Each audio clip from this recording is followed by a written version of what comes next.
Now, from the Signature Bank Studios.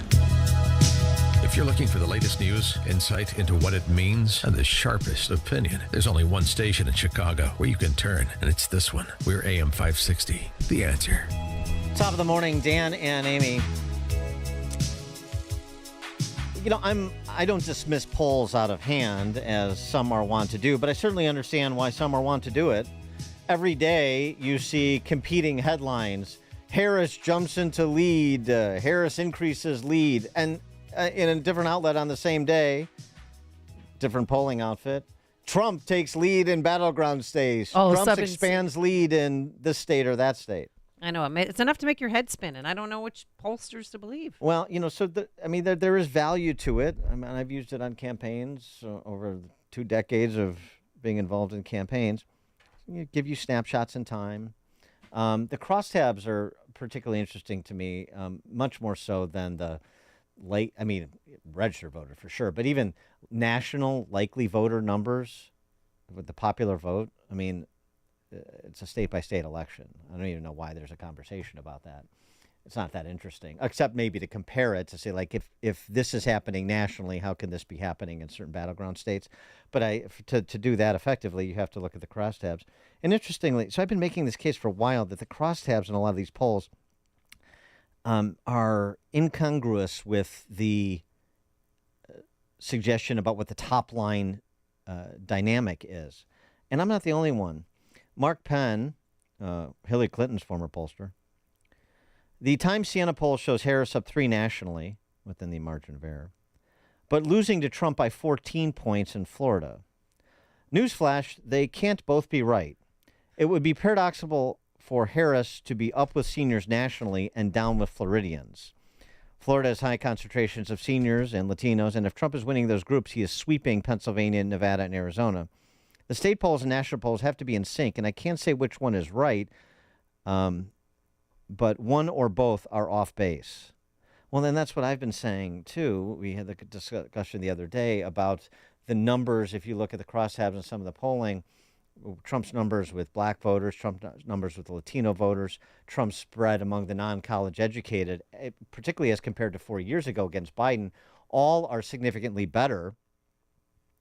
And yet he's down. How exactly? I don't think there are the numbers to make up his improvement with those cohorts from 4 years ago. And interestingly, here we go again. Quinnipiac yesterday finds Trump up 3 points in Michigan and up 2 points in Wisconsin. The other thing, too, is there's just not that many undecided voters. So, I mean, there's at some point it seems like it's a sawing of sawdust because this is going to be a contest to see who can turn out their base plus a little bit. But that's my view. Let's get the view of another pollster. She is Carly Cooperman, Democrat pollster, CEO of Schoen Cooperman Research, and co-author of America, Unite or Die. Carly Cooperman, thanks for joining us. Appreciate it. Thank you for having me. So, so these incongruities that I mentioned, Mark Penn sees one with the Times Siena polling. I see one with multiple polls where the crosstabs don't seem to support the underlying top line. Yeah, I mean, I think that everybody in this field right now acknowledges that all of these polls are more or less amounting to something that's showing things within the margin of error. There's no way to have a clear understanding of somebody strongly being in the lead right now. The swing state polls in particular, you're absolutely right. One day we see Trump up by 1 or 2 points in Pennsylvania. The next day we see a poll that has Harris up by 1 or 2 points. And so I think that every person at this point is throwing their hands up and saying that there is no clear advantage right now for either candidate in these swing states, which is what matters. To your point, whereas, there's a little bit more consensus around Harris having a small lead in the national polls, but that's not how the elections are won. And the other thing I think it's worth noting is that Biden won by the popular vote by a little over 4 points a few years ago, and therefore these polls that show Harris with a margin of 2 or 3 points in the national average, if all stays the same, that does not translate to her winning in the election. When you calculate the electoral vote. Well, let's get into that. Well, what are some variations between swing state polls and national polls? Yeah, well, so what happens is just the way the Electoral College works, and literally the sheer math. The belief is that Harris would need to win in the national polls or have a margin that's at least 4 points or greater in order for that to translate for an Electoral College victory based on the swing states. Now, in the swing states, the way the math works, it seems like almost certainly Harris would need to win in these blue wall states, Pennsylvania, Wisconsin, and Michigan, if she is going to be successful. She appears close in some of the Sun Belt states, but those states are ones that ultimately Trump seems to have a little bit more of an advantage in. So, it's very possible that there's just an outcome where Harris has a small win ultimately when the votes are tallied across the country, but that still loses the election based on the math that comes out of the electoral votes in terms of the individual states. Yeah, I wonder. I'm sorry to interrupt, but I wonder if that's what the Harris Walz campaign is feeling too, because reports about Tim Walz whining about the Electoral College, and we need to have a national popular vote election at some fundraiser on the West Coast. Yeah, he's at Gavin Newsom's house. So why you're complaining about that now? That's sort of, it's not exactly a center cut issue. So I don't know, maybe it's a bit of a tell. So yeah, look, every 4 years, we have the same conversation that's like, how do we actually elect our president, and, is this crazy or not? But it hasn't changed. It's absolutely been the same. And it really, this is why, for better or for worse, it comes down to a handful of states that are not decided. Now, some place like Florida, for instance, the voter registration that's taken place in the last year, Republicans at this point have a greater than 10-point advantage in terms of party registration in Florida.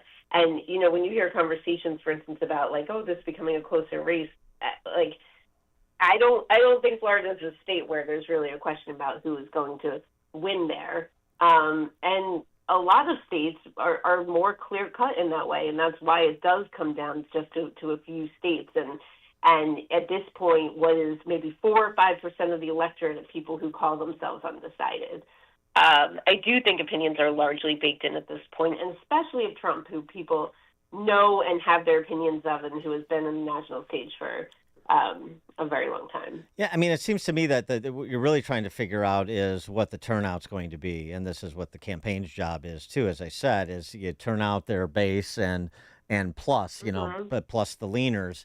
And and so if you and for polling purposes, if you have the size and composition of the turnout wrong, then of course, well, this is where your margin of error comes in. But depending on how wrong you are, it could, the margin of error could be quite large. And this, to some extent, just sort of from an econometric perspective, explains the differences because, not all pollsters are modeling the expected turnout the same way. No, that's exactly right, and that's the thing that is often missed in these polls. In particular, it makes me think about in 2020 in the state of Florida, because what happened was all of the polls were wrong because people did not realize that the Republican turnout advantage was going to be as great as it was, and therefore, all these polls had Republican turnout maybe 5 points greater, and then they had Biden winning, but then when you saw what actually happened and the turnout was so different and the Republican advantage was so strong, if you had weighed the polls to that kind of Republican advantage, then it would have showed Trump winning. So I think one of the hardest things as a pollster is trying to figure out what turnout will look like. And that is why people call these polls snapshots in times. And, you're studying past voting behavior, you're studying voter registration in the state, you're using a lot of different questions to try to get at the likelihood of people to vote. But polls are certainly imperfect, and historically it has been harder to reach people who say they're going to vote for Trump. And these are all things that factor into why there really is no certainty about, especially in these close states, about who is going to win. And then, I mean, and now both candidates are doing podcasts that perhaps a lot of people have never heard of, and they're like, well, why is Kamala doing this one? Why did Trump do the flagrant podcast? I think it is. I don't even know that one. But anyway, the point is to say, well, because they cater to slices of the electorate that where the competing candidates need to try to juice the enthusiasm among perhaps. Non-consistent voters, younger people in particular. Yeah, that's exactly right. And look, from Harris's perspective, she's trying to do, a media blitz that is covering everything, like both some of the more traditional news outlets, like a 60 Minutes, but then also some of these podcasts, like one that is supposed to be really big with women because she has a huge advantage among women, and women do turn out, and so she's trying to lean in there. That's the play at her base. But then also this idea that, she is weaker with men, and with young men in particular. That's a group that is thought to be largely supportive of Trump. And so she's also trying to make inroads with that group if there are people who are undecided there. And whereas, you see Trump, who he knows his strengths, and he certainly is leaning into them, but he's also trying to capture voters that maybe don't really like him, but they might trust him more in the economy, and kind of taking advantage of the fact that Harris is less known, and that people don't feel as certain as they do about Trump in terms of her positions. What do you make of Trump veering off the battleground map to the blue states? I mean, he's coming to Chicago here on Tuesday. He's going to have a big event at Madison Square Garden in New York.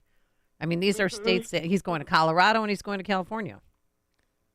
Yeah, I think it's interesting. I mean, look, he talks a lot about crowd size.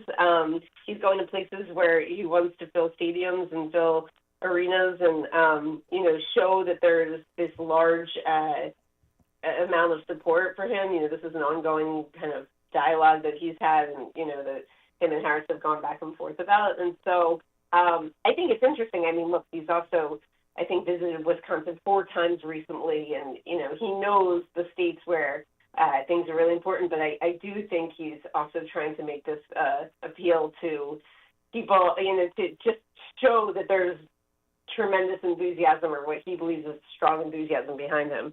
Well, it's also the optics. I mean, it really doesn't have to do with Illinois. You're talking to the economic club in Chicago, so he's going to be there with a bunch of suits. He's going to be talking about inflation and the economy, which is a strength for him right now as compared to Harris.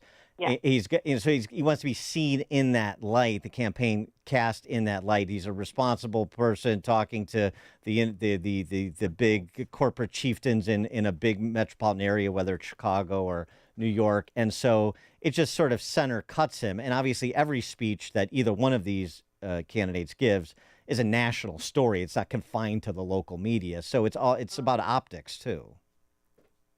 Yeah, of course. That's exactly right. I mean, Trump has leaned into getting as much media coverage as possible, and everything that he does becomes a story. And if he can show a big crowd wherever he is, it's still, it's positive for him. What about the mechanics? The mechanics this time around, I mean, the mechanics of the anomaly of 2020 was obviously the drop shipping of all of these absentee ballots everywhere. That's not happening again. The Zucker boxes to some extent, some of these Zucker employees in places like Green Bay election departments. But a lot of that stuff is not going to happen again, certainly not on the same scale. And the other thing that's happened from 2016 to 2024 is Republicans have improved the infrastructure they have when it comes to and the messaging they have when it comes to things like early voting and absentee ballot voting and voter registration. You were mentioning how much Florida has changed. If you look at some of the voter registration totals in these battleground states, Republicans have closed the gaps, at least in terms of new voters in some of these states too. So they're just doing a much better job at the unsexy part of national campaigns. Yeah, the ground game is huge, and sometimes that gets overlooked. There's so much discussion about how much each candidate is spending on TV ads, or how much the tax and the third-party groups are spending on those candidates' behalf as well. But the number of offices in these swing states and, the people on the ground, getting people to register to vote, getting information out there, that grassroots effort is so critical in these elections. And this is an area where historically Democrats have had an advantage. They build up the ground game. I do think we've seen from the beginning of this election that the Trump campaign has shown more discipline and more attention to that aspect. Harris still does have a cash advantage, and this is one of the things that she's leaning into, and they're spending a lot of money trying to build up that ground game. Carly Cooperman, Democrat pollster, CEO of Schoen Cooperman Research, and co-author of America, Unite or Die. Carly Cooperman, thanks for joining us. Appreciate it. Thanks for having me. Thank you. And she joined us on our turnkey.pro answer line. Connect with Dan and Amy on the AM 560 The Answer mobile app. Just text the word app to 64636 to download the app today. Support our police and hire the police to personally protect you. You've watched the news. Rising crime has been affecting our everyday lives in Illinois more and more these days. Blue Star Security can protect you, your business, or your place of